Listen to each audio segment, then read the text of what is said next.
Hi, today we're talking with India Delgado. She knows a lot about the strategy of streaming, and I want to know how to do it because I'm still kind of figuring it out. And with no further ado, yeah! Yeah, what is it cracking? Yeah. What's going on, man? How are you? What is popping? I'm feeling like I'm just waking up, even if it's in the evening. But I hear sometimes you you. have days like that. Yeah. How are you doing? Yeah. Good. Same thing. I'm feeling like I need to go take a nap. It's been a very Okay. long day, Oh. so same page. It's all right. Okay. Yeah, fantastic. But I'm so glad to have you here. And yeah, let's get a bit into your background. So you Sure. started with a fascination for tech early Yeah. on, and you worked Yep. in Radio Shack.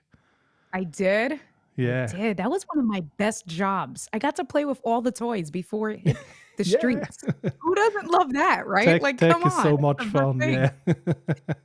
And then you went into banking. Tell me a bit about Yeah. that. Yeah. I got a call one day. I was always in sales, like retail, electronic, things like that. And somebody called me and a recruiter, and, they said, well, how would you like to work for banking? And I'm like, I don't know anything about banking. Like, what do you Okay. mean? I'm not a banker. I play with toys, right? And she said, well, if you know how to sell electronics, you can sell to customers because really in banking, all it is, and that's true, tangible products that we can pick up versus an intangible product. Like even with what we do as live streamers, right? Content creators, entrepreneurs, those are intangible products.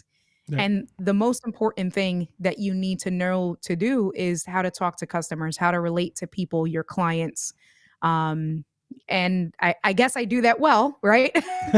But that's Seems how to I got work. into Yeah. banking. Yeah. Yeah, exactly. It seems to work. But that's how I got into banking because the one thing that, they talk about in it, the joke is banker's hours. And I don't work holidays. I don't really work weekends. I work a little bit different hours, but it's not like when I worked at Radio Shack that it was 7 days a week. For Black Friday, I used to have to be at my store at 6 o'clock, five Oh, o'clock in the morning, and oh, people of would be course. Yeah. lined up.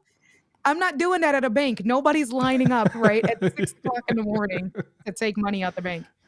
Yeah. And So, and that's how I got started. oh, okay, great. And but there you already um, did uh, go to the side of coaching and teaching. Yeah. Yeah. Yeah. Yeah. Yeah. So I've been a manager, a leader for a very long time. Yeah. Whether it was like a team lead, a department lead. At Radio Shack, I was a store manager. I got promoted to district manager. So I've always been in management. And so a big part of and that's honestly aside from the electronics at Radio Shack, that was my favorite part of my job, coaching people. Really getting to know a person and seeing the things that they are capable of doing and finding out their skills that maybe they don't even realize that they're capable of doing. And so really creating a strong relationship between myself and whatever that employee is and helping them to realize their true potential. And so, that's what we do at, in the accelerator program. Yeah. And that's what I do as a coach, as a consultant is just, it's everybody thinks sometimes it's so hard and it's not. It's for me as a coach, what I think my job is to find out how your brain works and get you to understand that it's simple, but for your brain. Because the way it's simple for me may not be as simple for you, Marcus.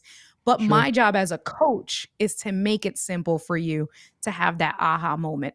And so that's how I got into management. That's how, I've always been doing that and transitioned now into what I do as an entrepreneur. That's really fascinating, and I think in order to coach others and help them to see how things work for them, you also have to be able to do the same for yourself and figure out how Yeah. does your brain work and Absolutely. A lot of Yeah. self-reflection, 100%. A lot of self-reflection. Sometimes it's not fun because sometimes it is really digging deep of why do things frustrate me or why don't right? Like it's you have to have those inner conversations about why something may not be working and it really may just be you creating a roadblock for you. Yeah. Um, and so you gotta figure it out for yourself because how can you help other people if you can't help yourself? Yeah, exactly. But sometimes it's so much easier to look at what other people have going on than to look at ourselves. Absolutely. Yeah. Absolutely. It's always easy to do that, but then Yeah. how do we get better, right? Like how do Yeah. we really move forward? We want to take the easy route, but nothing worth doing is easy. Yeah. Okay, I see. And so then what really brought you to streaming was the pandemic. Yes, it was. It was. So as a banker now with what I'm doing, so I used to be a bank manager and then I transitioned and I do mortgages and I specialize. My niche is helping people purchase their first home. And so first time home buyers, you don't know anything about mortgages. You don't understand how a loan works. A mortgage is the biggest purchase of someone's lifetime, literally.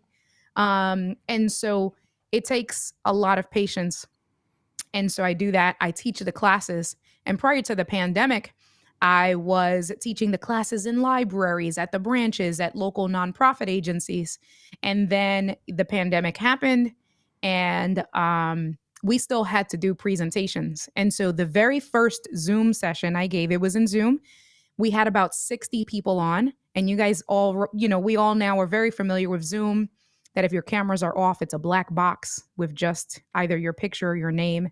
And there were about 60 people on, and every single one of them had their cameras off, except for one guy. He was asleep. So the one guy who Oh had his no. camera on was asleep. I'm not even kidding, Oh Marcus. no. He was The one who would like this. better have turned it off. Yeah. Right, exactly. Okay. I was Oh, that's brutal. mortified. I Yeah. I I was so like I stuttering. I didn't want to do the presentation. It was such a bad experience, unfortunately.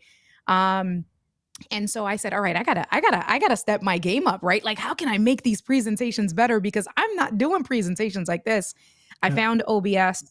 OBS, we all know about OBS. And, then I ended up keep doing research, found Ecamm, and really just leveled up my presentation skills, like with bringing in the overlays and the lower thirds and making myself look different, where then people want to look at the screen even if they don't want to hear what I'm saying, and then getting a microphone and getting a camera, right? All of that stuff where people are just like, oh, that's a different banker. None of the other bankers look like that. And so that's how I really started building out, my studio, for lack of better words. And then when I realized how much I enjoyed actually doing the studio stuff, the live streaming stuff, I found the Ecamm community. That's when I started doing it for myself as a content creator and then started building out my business as an entrepreneur. And here we are 2 years later. Yeah, absolutely. So Yeah. what was the point where you said, "Oh, I could make a business out of that"? What was the point? I'd say probably a year ago, really, maybe a year and a half ago. I started doing the Stream Deck. A lot of you guys know that I'm like, Stream Deck. I love the Stream Deck. And a lot of the people in the community were saying, India, you can do a masterclass. You can, because I was doing live streams on it. And I remember somebody back when, remember, Buy Me a Coffee was super popular. One of the community members gave me $100 on the Buy Me a Coffee Wow. platform, and he was like, this was a great masterclass, India. Stop giving this content away for free." And so that was, I think, the very first like seed that was planted when I got the $100. His name is Kevin Lyon. He's in the Ecamm community. And I was like, is this? And, people continued, my coaches and mentors, Diana and Doc, continued to tell me. And then fast forward a year later, which was a year ago, I was like, all right, I'm ready. I built out my website, started with Kajabi, built out my website, and then really put the masterclass for the Stream Deck together. And that was I would say the first thing that I truly monetized for myself, that Stream Deck masterclass. I sell it individually as well as with coaching classes. And what I noticed was that people started buying, obviously, the coaching, the session with the coaching session, and they just wanted to work with me. And that's where everything started trickling off, where I said, all right, now I know I can do actual coaching and consulting. And, I do remote production and a little bit of all of those things. And that's how, it started really for me in my business. Fantastic. So Yeah. your community was pushing you to, hey, that could be Yes. more. Okay, and Yep. then now you have your passion gets to be your business, but you're Yeah. Yeah. still a 100%. banker by daylight. You're I am still still a banker transitioning. by Yeah, day, content creator by night. But yeah, where I'm at right now is that, I do want to make my business. I want to be a full-time entrepreneur. yeah. Right. And it's not just so I was talking about this with Stephanie Garcia yesterday. What does that look like for me? So things like the courses, having it be evergreen content, create a course, throw it on the website and let that make its own money. So I do want to add different courses.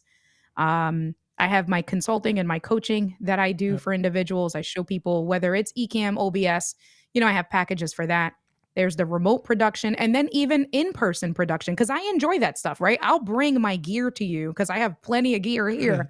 I'll Yeah. bring my gear to you and I'll help you set up. For those, obviously it's different for us because we're in the community, but I think about my contacts even in the banking world, like the nonprofit agencies, the home ownership agencies, that they have such a great message to share with the world. The one thing I get from my first time home buyers is, why didn't I know about this program? Why didn't I know about the grant?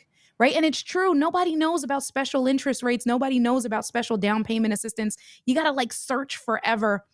And so for me, now tying my two worlds together, that's what I really want to do is I really want to take what I do for my business and then take the partners and the centers of influence that I've built over the last few years and help them take their stream out, their take their vision out into the world, leveraging the power of internet, right? Leveraging live streaming and things like that and making it look good. Cause that's, I think, the other thing. And that's one of my business mantras is helping you to digitally create your best first impression, right? A lot of people have, still using webcams, still no lighting and things, the potato cams or something. And so for me, it's helping you to digitally create your best first impression of it doesn't have to be super expensive, but even just with an upgraded Elgato Wave mic and a Facecam Pro and just one light, we can make you look so much better. So just really providing that one-stop shop for there. I see Tina saying my pup is in the crate because I wanted to give Marcus and you guys my whole attention because Koa can be very crazy. So Koa is crated right now because I Okay. wanted to be Totally I know you guys professional. wanted to take her. I would have let her roam around, but no, she's in the crate because I wanted to make sure I gave Marcus my full attention. Okay, thank you so much. And You're welcome.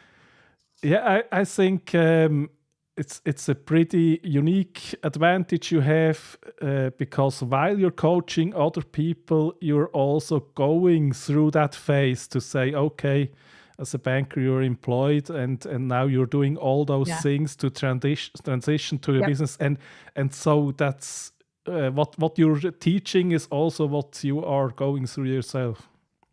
100%. That was one of the things, when Loria and I talked about for me coming on for the accelerator program, that was a huge part of it, that I'm living it as an Yeah, entrepreneur and living it from a full-time person of trying to break free and figuring out that balance. So that's one thing when we have our coaching sessions, with the group, I talk about it of what I've done so far, what I've experienced, what, I wouldn't do again.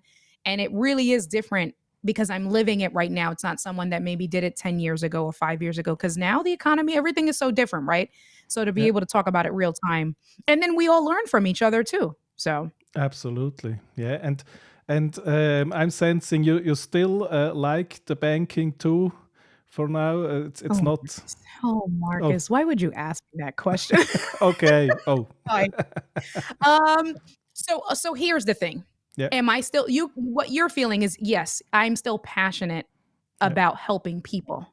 Okay, So if I were to be direct, no, I don't like working for the bank. No, I okay. don't. I'm done with working for corporate America. I'm done.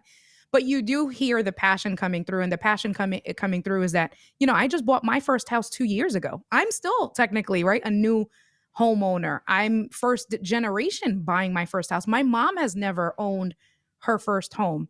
My sister, right, my partner, Angie.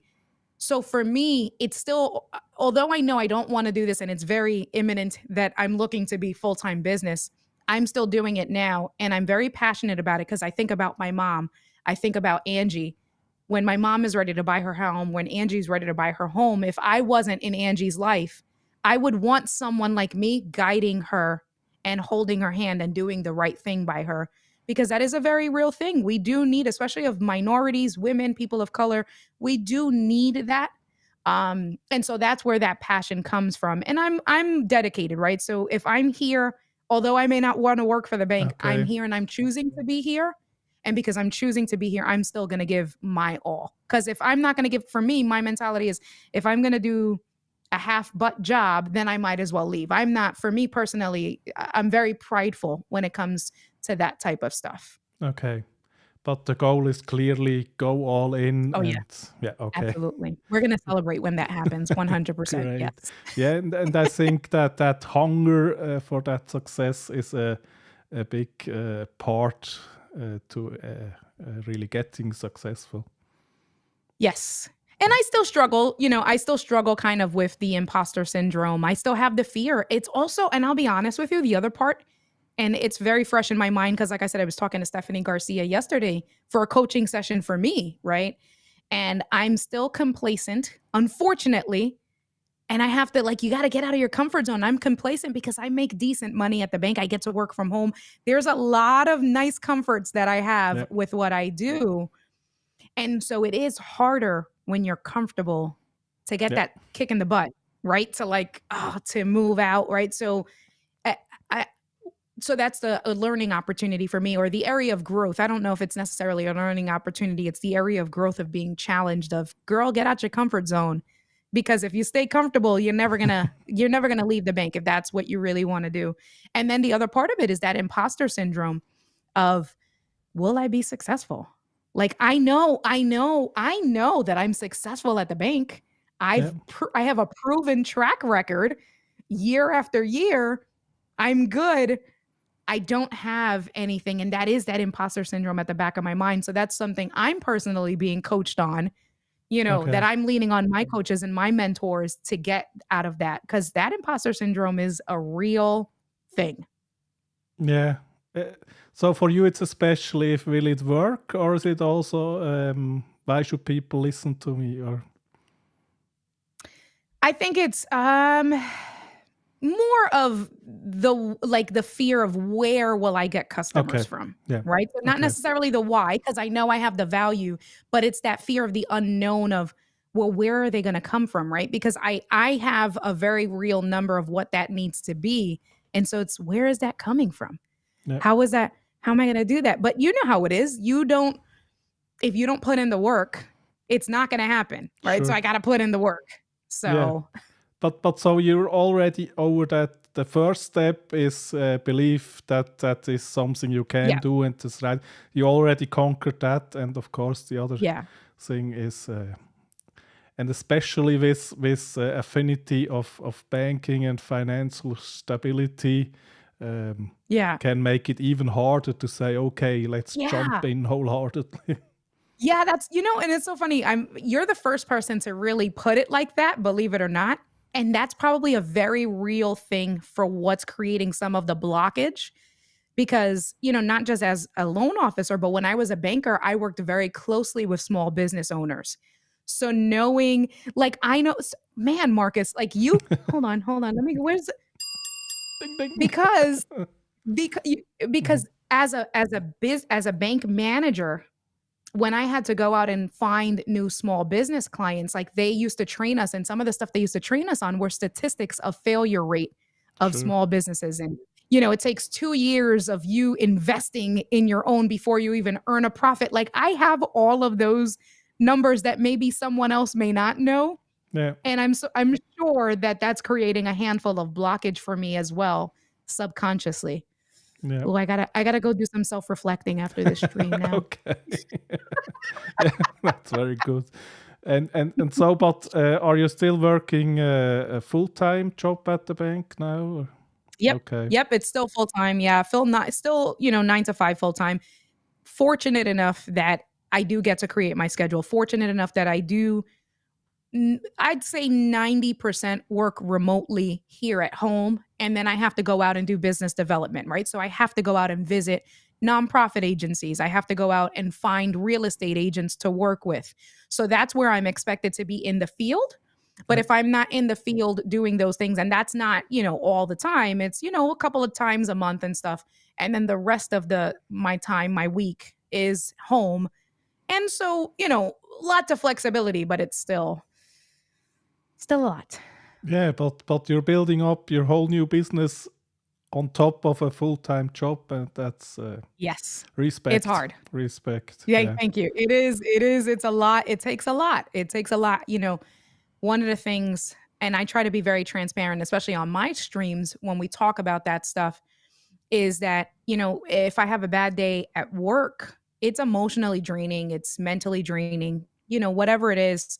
And so to go through that. And so when things are mentally and emotionally draining, that does translate into physically draining. Unfortunately, they are all Yeah. correlated.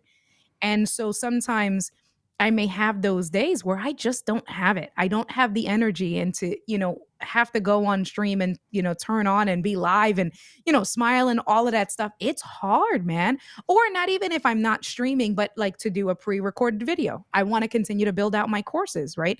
Anything like that where I have to be on, my personality has to be on. If I had a bad day, that really will throw a monkey wrench in my planning for my business because sometimes I just don't have the energy. And that's another challenge that I'm kind of working on right now of I have to sit in what that means for me is that then I have to really be very granular and fine-tuned with the amount of time I spend on social media, the amount of time that I spend, watching TV and stuff because yes, I have to decompress, but knowing that if I'm going to be physically drained, I have to let my body recoup. But then once my body is finally recouped, I have to then spend time and energy rebuilding my website, doing a new masterclass, planning out my next video, or whatever the case may be. So it's challenging. Yeah, absolutely. But we always, or almost always, get to see this energetic, fun version of you. And Yeah, almost but always. Not always, but almost okay, always. And it's hard. Yeah, yeah, sure.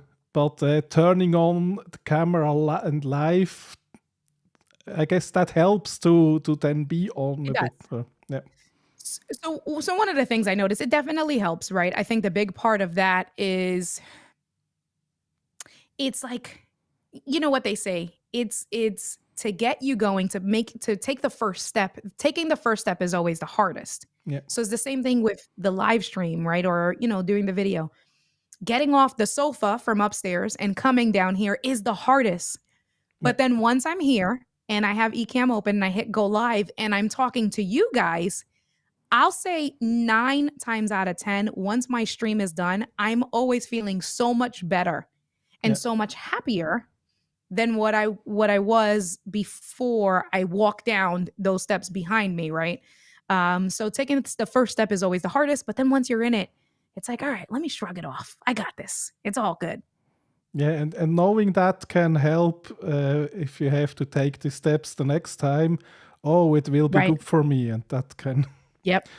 But Well, that's how I yeah. got through my 100 days of streaming last year, right? Because that Oh, was hard. And that's how I got through the 100 days of, all right, well, I got through yesterday. I can get through tomorrow and you'll feel good. The one thing that sometimes is challenging for me is that, here in the States, I stream when it's late at night, because you hang out with me sometimes. Sometimes the streams are like 2 hours. So, I go long. yeah, And so if I do a stream at 7 o'clock at night, my time, and it's 2 hours, we end at 9 o'clock, the literal endorphin high, sometimes I won't go to sleep till like sure. 11 or 12 o'clock Yeah, at night because I'm wired. I'm like ready to go do something. yeah, sure. That sometimes is challenging. So Yeah, because then you need to wind down, and that takes time as well. But yeah, Yes. good point you brought up. You decided, oh, why don't go live 100 days in a row? That sounds Yeah, crazy. it is crazy. It And is very crazy. and what was the thinking about that? Just to get the experience and get it going, or Yeah, it was really honestly just for the most part for me to kind of get a jump start back into live streaming. So 2 years ago, I bought my house, so I was just moving in here. Um, and all of those challenges, like I said, buying your home is the biggest purchase of your lifetime. So I was going through a very stressful time. I had switched jobs. So when I was doing all of those things where my personal growth, I stopped streaming. I stopped paying attention to my channel, kind of left the community. And once I was settled back into the house here, I was like, all right, I'm ready to start streaming again. And I started streaming semi consistently. And then all of a sudden, I was talking to the community and I was like, guys, I was thinking about, because there were a few people who had done a challenge. Gretchen had done a challenge. Lewis, Mr. Camera Junkie, had been doing a challenge. And so I was like, guys, I think this is a great idea. I'm thinking about doing the challenge. Maybe I can stream 100 days. I think that'll help. And the community, again, the same way they kicked me in the butt to really get my masterclass out and build out my website.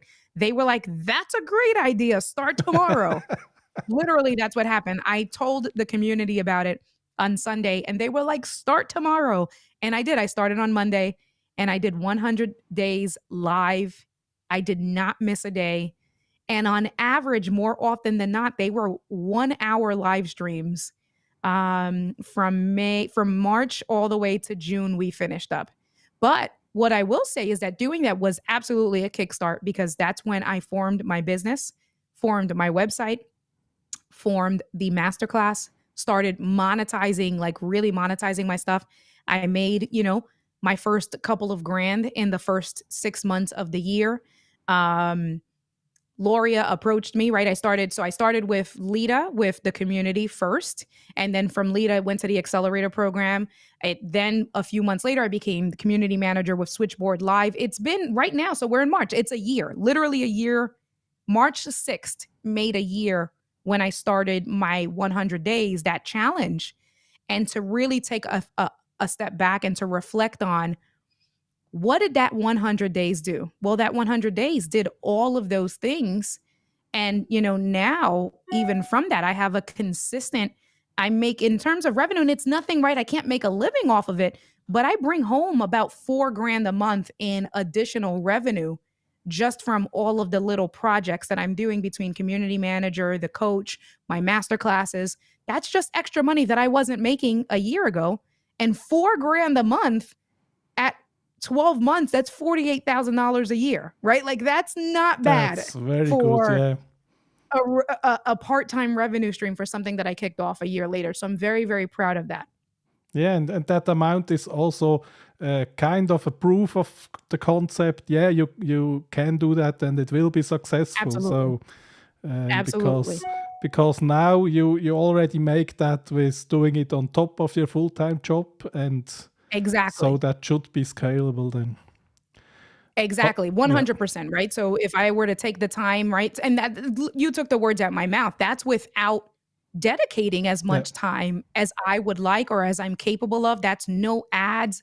That's not really working on lead magnets. There's so many things that I could be doing to Yeah. grow even more, that it's like, well, it helps. That at that point does provide that vision and that motivation of, all right, I need to invest more, because that's what's going to help me flip and be able to say, okay, bye bank. Hello, Yeah. full-time job, right? That's what it is. Absolutely. But the 100 days, would you recommend that to anyone doing that? I don't know if I would recommend the 100 days. I would recommend, if you really want to be challenged, I would recommend 30 days straight. Okay. For a challenge. Like if you want to be stretched and challenged, 30 days and live, not pre-recorded, like live, where you have to carve that time out of your schedule, that you are present, you're doing live, you have to plan the videos, your content, your topics, and it doesn't have to be anything intricate, but that's another thing. 100 days or even 30 days, it's like, well, what do I talk about today? Yeah, And so sure. you have to be mindful of that.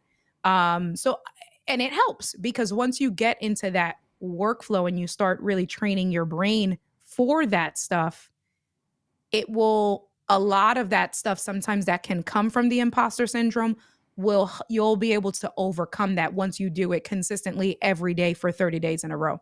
Yeah. Yeah, and I think it will also accelerate by a lot the rate you're getting experience, because now I do that Right. once a week, and so Yeah. the experience that gets me in a year, I could get it in 2 months. Yeah. Basically, Okay. right, exactly. Yeah. That's 100%. It is, and that was my thought process too. If I do these 100 days and I get 1% better every day, that's huge, right? Like, so yeah, it was 100 days. That's a lot of days. It was, an average of an hour a day. But if I just got 1% better of what did Yeah. I do differently? What can I do differently today that I didn't do yesterday? What can I learn from 1% better?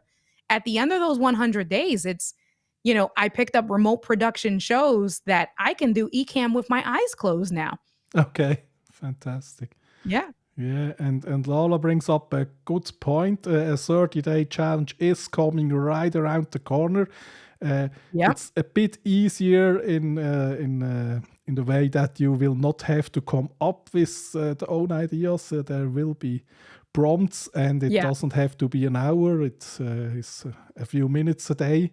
And Yep. yeah, LIDA is where many of us started, and I would say everybody really should try doing that. And Lala, maybe you could put the link for that in the chat. And yeah, Yeah. it's the best Yeah. experience. It's what brought me here. I would never have dreamt to be a content creator, and suddenly I was one.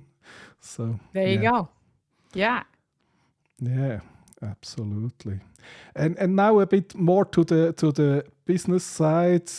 I mean, Sure. if you're creating on YouTube, and then the obvious thing is, we need a lot of subscribers, we need a Right. lot of views, Yeah. and Yeah. that is probably for 99% of people that will not be the thing that makes them financially successful. And I'm sure Yeah. you have thought about that a lot more than me. So tell us a bit about it. Yeah. So definitely everybody thinks, oh, YouTube is like the silver bullet. It's that magic ticket, right? I'm going to get monetized on YouTube. I'm going to get a million subscribers, 10,000 subscribers or something. And once I get that, it's going to be easy. And, one of the things that we talk about in our communities is you don't need to be monetized on YouTube to be monetized. I was making money before YouTube even monetized me, right? Before I even had my 1,000 subscribers. And so I think, and really learning it more so now with wanting to scale my business even further, well, how do you monetize, or what can make it easier to monetize or quicker to monetize? I think the biggest thing, and we talked about this last week in our coaching session a little bit, Marcus, was I challenge people now. It's really about networking, right? It's really about connecting with other people. So we talk about, I'm wearing my Switchboard Live shirt. This is a part-time revenue stream for me that I bring home consistently every month. I'm a community manager for Switchboard Live. How did I get the job? I networked. I literally was on LinkedIn. I was doing my LinkedIn. I have a business profile, a bank profile for LinkedIn. I created a content entrepreneur profile for LinkedIn because I wanted to really start building my network there. So I started to build that out. And then I started looking for people in the industry. And so I connected with Rudy, the CEO of Switchboard Live, just with one connection. And he messaged me. He said, hey, how do we know each other? And I said, actually, we don't know each other, but we're in similar communities. I do this, I do that. I know this person. I use eCam, blah, blah, blah. And literally from that one network, from that one connection, I mentioned Katie Fox from eCam. he was like, oh, I know Katie.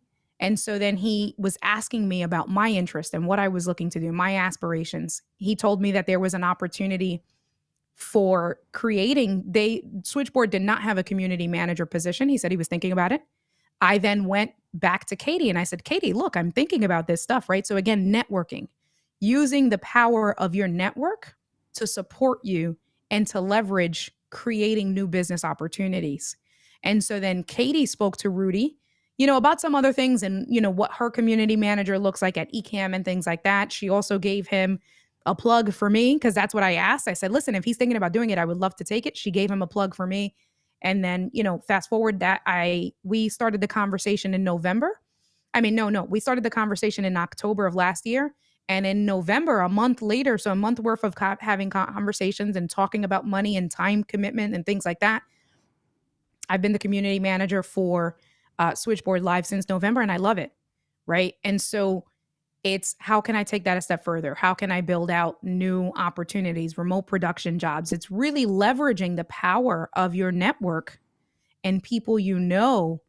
And if you feel like you don't know, then my next challenge, and this is both the business banker in me as well as an entrepreneur, is get out there. So whether it's virtually looking for chambers of commerce, looking for BNI networks, any sort of networking, virtual or in-person event that you can go in and you can sell your business, whatever your business is, go out there and sell your business. Because what I will say to the community that's watching, one thing we have different that other people don't have maybe in our industry is that we already know, again, for me, what my business model is, your digital first impression. If you have, look at Marcus. I love Marcus's background, right? Marcus, come bring yourself back on screen. Yeah, I do. okay. I love your background. I do. Yeah. Right. So if you have something and you're selling your business, right? The fact that you have your Shure SM7B, so your audio sounds great. You have a camera, you have a nice background. If you go into any sort of virtual networking event for any sort of chamber or whatever it is, the fact of what you look, and you're going to use Ecamm, your virtual camera, you have your lower third, you won't even open your mouth and people already want to know who you are. Okay. That is a fact. Right? Mm-hmm. People already want to know, well, who's that guy? Yeah, and my background is basically just the green light. So, but still, it looks better than other people, right? Yeah, you know what I mean? The people who are on their webcam, their laptops and things like that, right? And so then you'll get an elevator pitch down, whatever that is, 30 seconds for your business according to your business. But then between your digital first impression and having your elevator pitch down, you may not get a sale right away, but if you continue to network and build your network, people are going to remember you. And when they need you, they may not need you. And that's another thing about being an entrepreneur. They may not need you today, but it's how do you keep those leads and stay in touch with those leads, right? How do you nurture those relationships? Because they will need you eventually, or they'll need services like you. And so when they do need the services that you sell, you want them to remember you and come back to you instead of a competitor. So, I know that was a long roundabout way, but in terms of being an entrepreneur, I think I should take notes. That very valuable. Well, you're in my accelerator group, so take notes there. I got you. Perfect. Yeah, but I think the content creation, and especially the live streaming, it's a lot about opportunities that will come along. And the important point then, of course, there is to then also take those opportunities when they present themselves. Absolutely. Yeah. Yeah, because especially live streaming itself is not a business, but you get to make the connections and you get to build a community. And as we learned with you, the community then even may push you in the direction you need to go, and that's the really valuable thing there. Absolutely. Yeah, that's the biggest thing, right? Like, again, that your community, your network, right? Leverage the people that you know. And I think maybe then that's a little bit of what the imposter syndrome is that sometimes this is a very real thing. If you don't ask, you'll never know. And sometimes all you have to do is ask. That's it. So like for me, where naturally I've always been in sales, regardless of whatever type of sales it is, you just have to ask for the sale. So you have to basically just kind of tell people, so like if you go shopping sometimes, a lot of the things is, oh, would you like to donate $1 for saving pets, or would you like to donate $1, right? There's Yeah. all of that. Sometimes just by saying, people are just going to say yes just because you ask, Yeah. right? But if you're not asking people, then how do you know if you get those opportunities? So that's the Absolutely. biggest, and then people won't ask because of the fear of rejection. That's a big one. People will not even bother asking. However, and I know this, but Stephanie had to tell me this yesterday, right? Because sometimes you just need to be coached into it. I coach people this, but I needed Stephanie to coach me into this yesterday. Is it's okay. Don't think of rejection as what it is, because then the other thing is that when people say no, right? When people say no to you, the next, and it takes bravery, but the next brave step is to say, all right, well, is there any particular reason why? Yeah. You won't know why they're saying no. Maybe it's the wrong price point. Maybe you didn't sell the benefits the right way. Maybe it's something that you can still overcome those objections, but you don't know what you don't know. And if you're not asking, you're never going to know. Yeah, So, absolutely. And I mean, it's not even personal. Maybe it's just not the right fit. But it's the same right, thing with asking people to be guests in your show. Um, right. it's for me sometimes it was really hard, but 99% of people say, yeah, of course. And Yeah. while writing, would you be interested? I always think, if that person doesn't want to, and maybe it's hard for to say no to it, and Yeah. and then I get, yeah, sure. And so we just Yeah, have to it's true. Right. just But that ask. proves my point. Yeah. All you have to do is ask. That's it. All you have to do is ask. And the worst that happens is that someone says no. And guess what?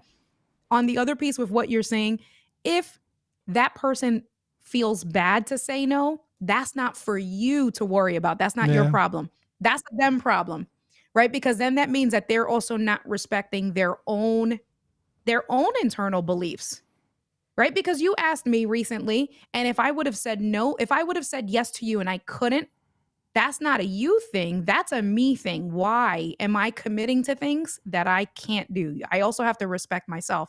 So Yeah. it's all of that. You gotta kind of whatever. Well, I can Yeah. talk about this stuff all day. So Okay. Yeah, but I just thought of an interesting different kind of challenge. Maybe we should just go out on the street and ask 100 people, random people, for things, so we can get used to rejection. yeah, Because it's yeah, true. it's just a thing. Practice it. That's it. Yeah. So it's so funny you say that. When I worked at Radio Shack, the employees were commission based. Yeah. And so one of the ways that I coached them was I told them, you get paid for people to tell you no. So if people are not telling you no, that means you're not doing your job. I'm paying you to get 100 no's. Okay. If you get yes, that means that we're going to celebrate, because out of 100 no's, you'll probably get one yes. Yeah. So when you start changing, it's that mindset shift of, oh, my job is to be told no, right? It's like, that makes it, I want to hear, that means you're doing a good job. When people are telling you no, that means you're doing a good job. Yeah. That's, and so when I started getting my employees to think about, when I hear you getting told no, yes, over and over and over again, that means you're doing your good job. And it's like, all right, cool. And then Yeah. you get 100 no's, and finally you'll get one yes, and that's a success. Yeah, sometimes it's really that mindset shift that we need. Yeah. Yeah, that's Yeah. fun. I was working as product owner, and I used to say my job is to say no, and that's also something you have to set your Yeah. mindset, because usually it can be hard to say no. But then if you say, oh, my job is to say no, so we can then end up doing the things that really are worth it, and Absolutely. then you have the passion for it instead of the Yeah, fear. exactly Oh no. that. Yeah. Exactly that. Yeah.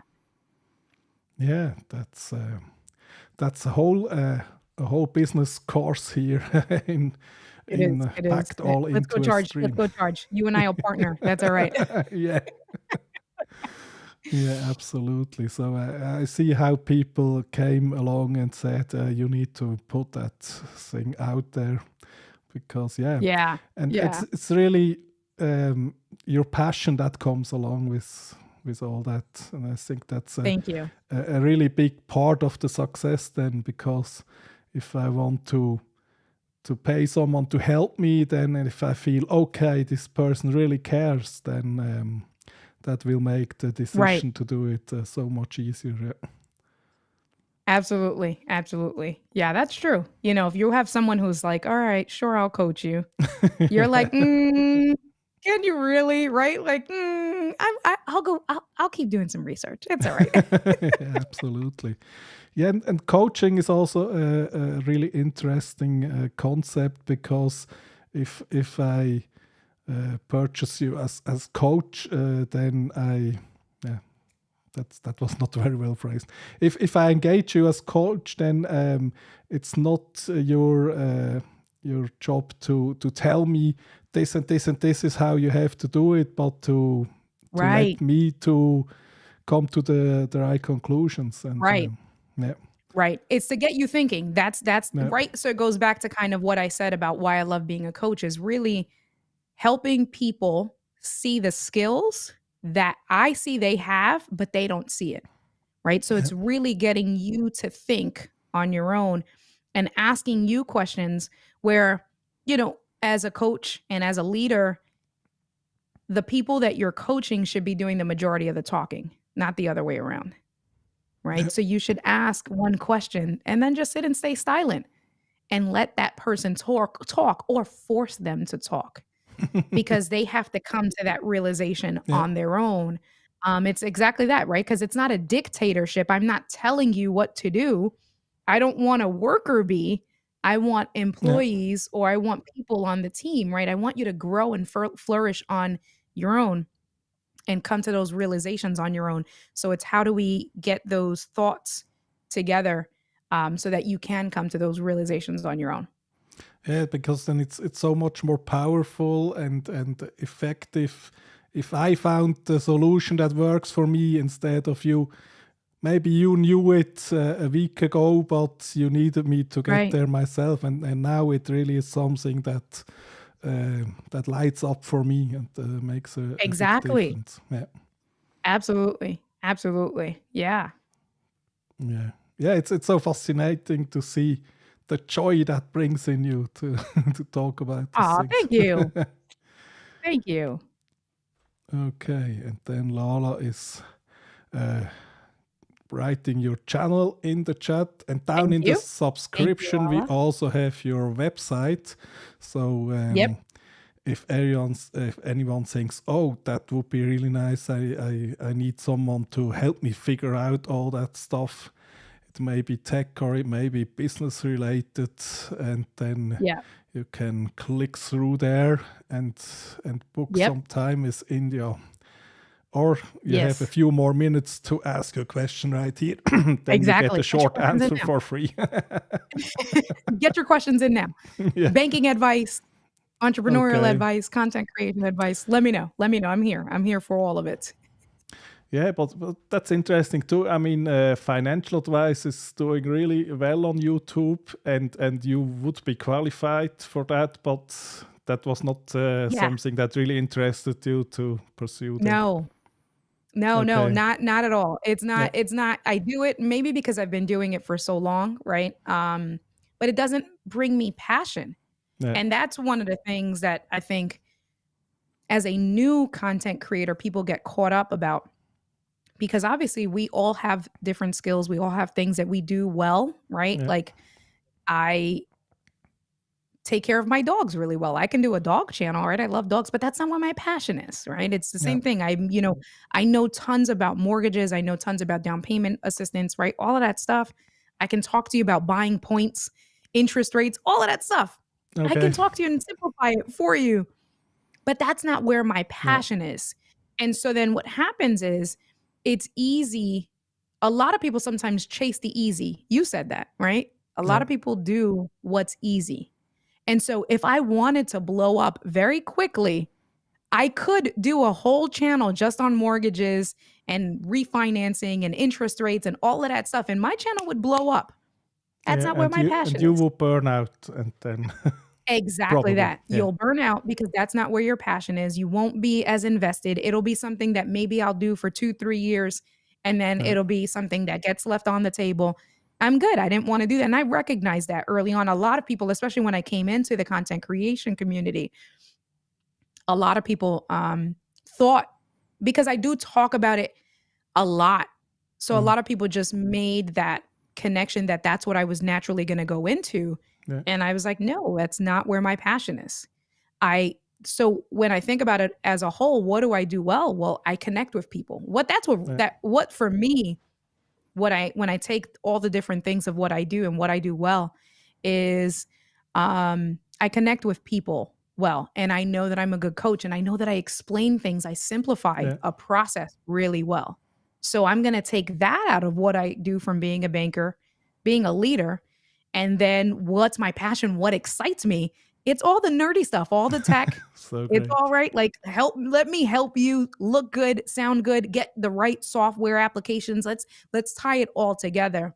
Yeah. That's what excites me. And that's, really what my channel is about and what my business is about. I saw Roy had a Yeah. question, so I Roy had a wanna make sure, because we question. How encourage do people, yeah, we encourage people to ask Yeah, questions. I yeah, wanna yeah, make yeah, sure. of course. How do you manage your content creation and your day job?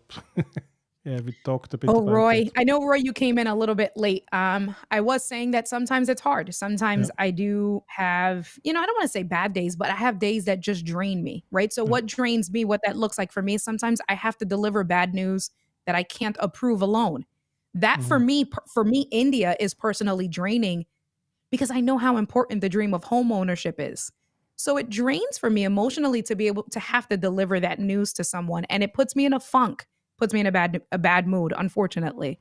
Yeah. Um, and so the last thing that I want to do is stay sitting here and really then switch from banking and go into content creation and build out my website, or build out a new course for you guys, or whatever the case may be. Yeah. Um, I think a lot of it for me personally has been being okay. And I've talked about this before, and I have openly admitted that it is contrary to what you hear. Sometimes I'm not consistent in terms of streaming week to week. Right now, I can't do that. I can't, because there are days like last week, I didn't, or this week on Tuesday, I didn't stream.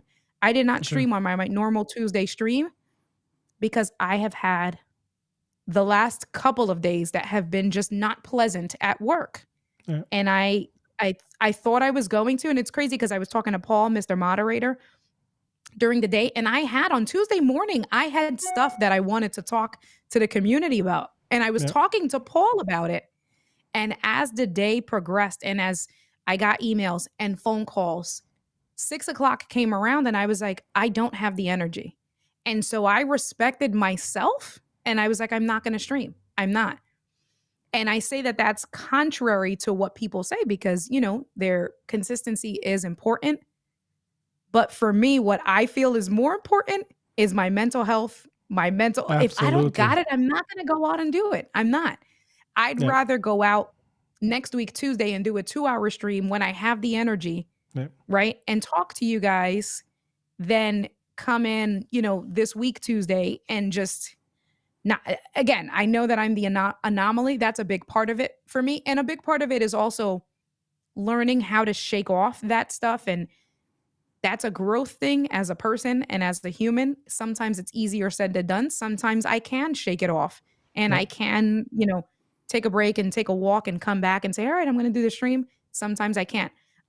So a big part of that, Roy, is really just being true to myself and listening to what my body feels, what my emotion feels, what my heart feels. If I'm not in it, I'm not going to do it. Yeah. Um, and then the other part of just the managing is I'm a big planner. So Marcus and I, when we were talking about like by Calendly, I have the Calendly do the automations for me. So Calendly is asking you for your headshot. It's asking you for all of that stuff, because I do have such limited time. I'm not going to remember a few days before to ask you for your headshot or to Yeah. remind you for the link, and I'm not going to remember. So using a lot of tools that automates and does the work for me is crucial. Note taking is my friend. So if a thought comes up, like earlier today, I thought of a lead magnet that I can give away for free of a combination of like a PDF and a video download. I was going to the doctor as I thought about it. So I'm literally talking into my phone while I'm driving, right? Okay. So To that capture I it. at Yeah. least didn't lose that thought. Yeah. And then I'll go back and I'll revisit it.